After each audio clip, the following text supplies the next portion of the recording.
बिस्मिल्लाहिर्रहमानिर्रहीम, अस्सलाम वालेकुम। आज जो हम बात करेंगे डिसइंफेक्टेंट्स और एंटीसेप्टिक्स में बाकी जो चीज़ें बच गई हैं, आज उनके बारे में बात करेंगे। तो उसमें सबसे पहले आ जाता है हमारे पास ऑक्सीडाइजिंग एजेंट्स। ठीक है, ऑक्सीडाइजिंग एजेंट्स में हमारे पास दो एजेंट्स हैं जो कि हाइड्रोजन परऑक्साइड और पोटाशियम परमैंगनेट है। ठीक है, जो हमारे पास हाइड्रोजन परऑक्साइड है वो हमारे पास माउथ वॉश के अंदर यूज़ होता है। ठीक हो गया, उसके बाद वूंड क्लीनिंग के लिए यूज़ कर सकते हैं हम, और कॉन्टैक्ट लेंस जो होते हैं वो जो हम पहनते हैं उनकी डिसइंफेक्शन के लिए हम यूज़ कर सकते हैं। तीन चीज़ होगी इसमें, माउथ वॉश, कॉन्टैक्ट लेंस। ठीक हो गया, इसके लिए यूज़ कर सकते हैं। और तीसरी चीज़ जो है हमारे पास वूंड की, जो हमारे पास होते हैं कंटेमिनेशन, वूंड क्लीनिंग के लिए यूज़ कर सकते हैं। अब आ जाता है पोटाशियम परमैंगनेट। ये भी हमारे पास जो है डिसइंफेक्टेंट के तौर पे यूज़ होता है, लेकिन ये जो हमारे पास क्लोथ्स हैं या डिसइंफेक्टेंट के तौर पे भी यूज़ होता है, एंटीसेप्टिक स्किन के ऊपर भी यूज़ होता है। लेकिन इसका डिसएडवांटेज है जो मेन एमसीक्यू में भी आता है वो आपसे, वो ये होता है कि जो है ब्राउन कलर का हमारे पास रेजिस्टेंट स्टेन छोड़ जाते हैं क्लोथ्स और स्किन के ऊपर। Brown stain on cloth and skin, ये इसका डिसएडवांटेज है। उसके बाद आ जाते हैं हैवी मेटल्स की बात करें। अगर हैवी मेटल्स की बात करें, मर्क्यूरी और सिल्वर वैसे आमतौर पे जो है हम इसके डायरेक्ट हम यूज़ नहीं करते क्योंकि इनकी टॉक्सिसिटी बहुत ज़्यादा होती है। तो ये हमारे पास कुछ ऑर्गेनिक मर्क्यूरियल्स हैं जिसमें हमारे पास आ जाते हैं नाइट्रोमर्सोल और थाइमर्सोल। ठीक है, नाइट्रोमर्सोल और थाइमर्सोल ये हमारे पास कहाँ यूज़ हो सकते हैं? ये हमारे पास यूज़ होते हैं जो हमारे पास वैक्सीन्स वगैरह होते हैं ना, जो एंटी टॉक्सिन्स हो गए या इम्यून के जो इम्यून सीराज होते हैं, सीरम्स वगैरह जो होते हैं, इनकी प्रिजर्वेशन के लिए हम जो है ना इन केमिकल्स को यूज़ करते हैं, नाइट्रोमर्सोल और थाइमर्सोल। ये हमारे पास बहुत इंपॉर्टेंट एमसीक्यू है, ये लाजमी याद रखना है इसके अंदर। ठीक है, for preservation vaccine immune serums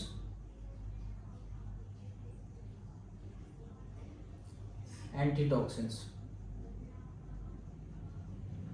इनकी प्रिजर्वेशन के लिए हमारे पास यूज होते हैं। उसके बाद हमारे पास क्या आ जाता है? उसके बाद है मेरब्रोमीन। मेरब्रोमीन जो है एक हमारे पास वीक एंटीसेप्टिक है। ठीक है, और जो हमारे पास टिश्यू के अंदर रेड स्टेनिंग छोड़ जाता है, red stain on the tissue.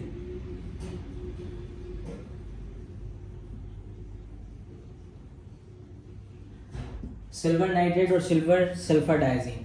अच्छा, सिल्वर नाइट्रेट हमारे पास ये यूज़ होता है जो हमारे पास फीमेल्स होती हैं गोनोकोकल इन्फेक्शन से जो हमारे पास होती हैं, उनके अंदर हमारे पास बच्चों प्रेग्नेंट फीमेल्स होंगी तो उनके अंदर बच्चों के अंदर हमारे पास क्या होता है? गोनोकोकल ऑफ्थेल्मिया हो सकता है। तो उससे प्रिवेंट करने के लिए हम पहले पास में हम सिल्वर नाइट्रेट यूज़ करते थे गोनोकोकल ऑफ्थेल्मिया के ट्रीटमेंट के लिए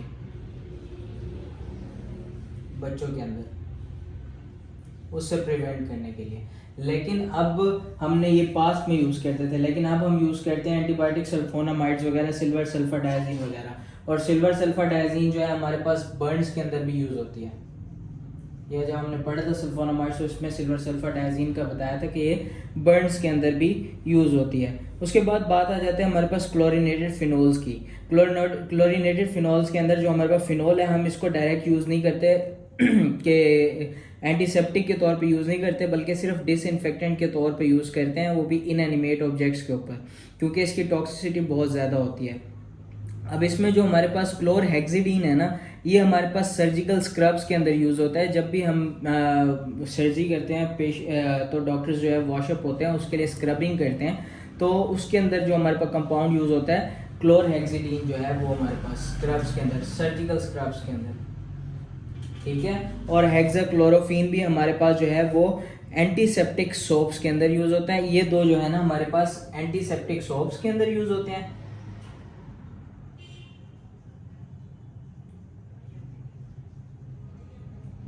ठीक है, ये दोनों एंटीसेप्टिक सोप्स के अंदर यूज होते हैं, और ये क्या करते हैं? स्किन के ऊपर हमारे पास एक एंटीसेप्टिक एनवायरनमेंट प्रोवाइड करते हैं और वहाँ के बैक्टीरिया को जो है हमारे पास किल करते हैं। और क्लोरहेक्सिडीन जो है हमारे पास, ये याद रखना है कि सर्जिकल स्क्रब्स के अंदर यूज होते हैं। आगे हमारे पास आ जाता है पैरासिटिसाइड्स। जो हमारे पास पैरासाइट्स को किल करते हैं, बाहर वाले,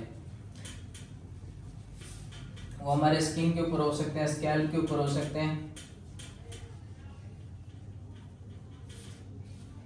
तो ये आ जाता है एक्टोपैरासिटिसाइड्स।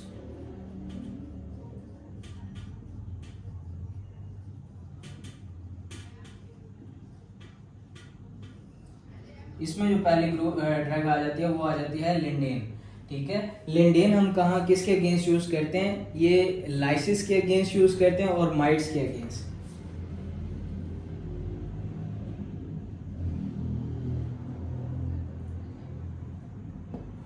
ठीक हो गया। उसके बाद आ जाता है हमारे पास क्रोटामिडोन। ठीक है, क्रोटामिडोन हमारे पास यूज होता है स्केबीज के अंदर एंटीप्रोरेटिक एजेंट के तौर पे यूज होता है।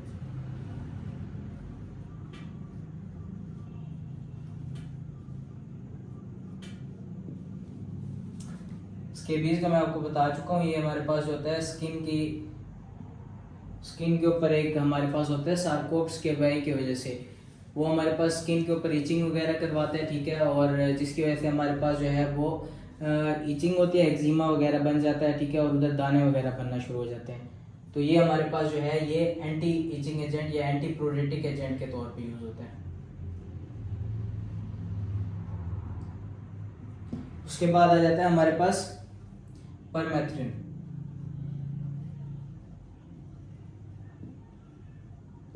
ये हमारे पास दोनों में, हमारे पास पेडिकुलोसिस यानी जुओं के अंदर और हमारे पास स्केबीज के अंदर, दोनों के अंदर यूज कर सकते हैं।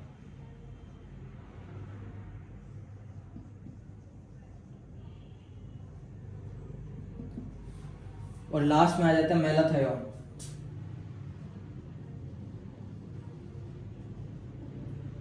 ये हमारे पास पेडिकुलोसिस के अंदर यूज करते हैं, ये सारे स्किन के ऊपर लगाने के लिए। ठीक है, उसके बाद आ जाते हैं कुछ कैटाइनिक सर्फेक्टेंट्स।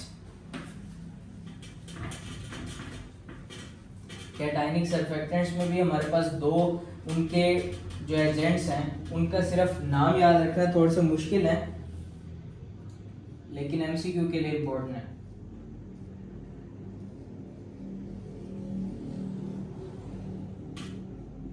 Cationic surfactants. अच्छा, कैटाइनिक सर्फेक्टेंट्स के अंदर हमारे पास क्या आ जाता है? एक हमारे पास बेंजल कोनियम क्लोराइड आ जाता है। ठीक है, और सेटाइल पेरिडीनियम क्लोराइड।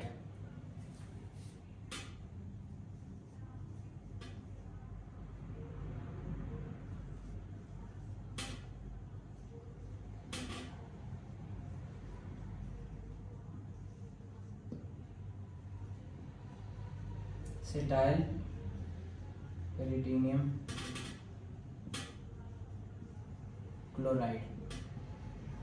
ये हमारे पास दोनों एजेंट्स जो हैं हमारे पास कहाँ यूज होते हैं? हमारे पास डिसइंफेक्शन ऑफ, ये याद रखनी है, ये लाइन आपने ये याद रखनी है, डिसइंफेक्शन ऑफ सर्जिकल इंस्ट्रूमेंट्स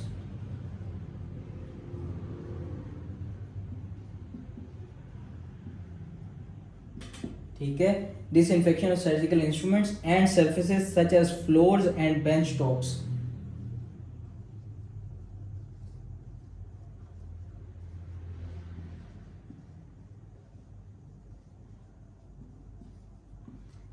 ये पूरा का पूरा एक एमसीक्यू है जो हमारे पास आता है, ये अक्सर इसके साथ हमारे पास आता है रिलेटेड बेंजल कोनियम क्लोराइड के साथ। ठीक है, तो आपने ये नाम लाजमी याद रखना है और इस लाइन को भी लाजमी याद रखना है।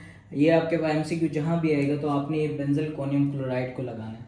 उसके बाद आ जाता है यूवी रेडिएशन। ठीक है, यूवी अल्ट्रावायलेट रेडिएशन के अंदर हमारे पास क्या होता है?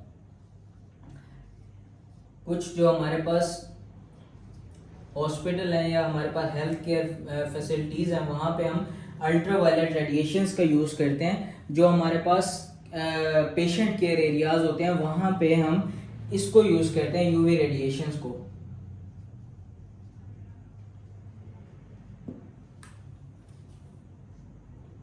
पेशेंट केयर एरियाज के अंदर यूज़ करते हैं। और ये है कि ये मोस्ट ऑफ द बैक्टीरिया को लेस देन 25 मिनट्स में ये है किल कर देती है, और जो क्लोस्ट्रीडियम डिफिकल है उसको लेस देन आवर के अंदर, ठीक है, less than 1 hour most bacteria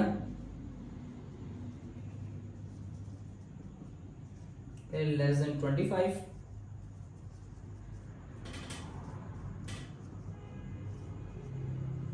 और दूसरा हमारे पास क्लोस्ट्रीडियम डिफिकल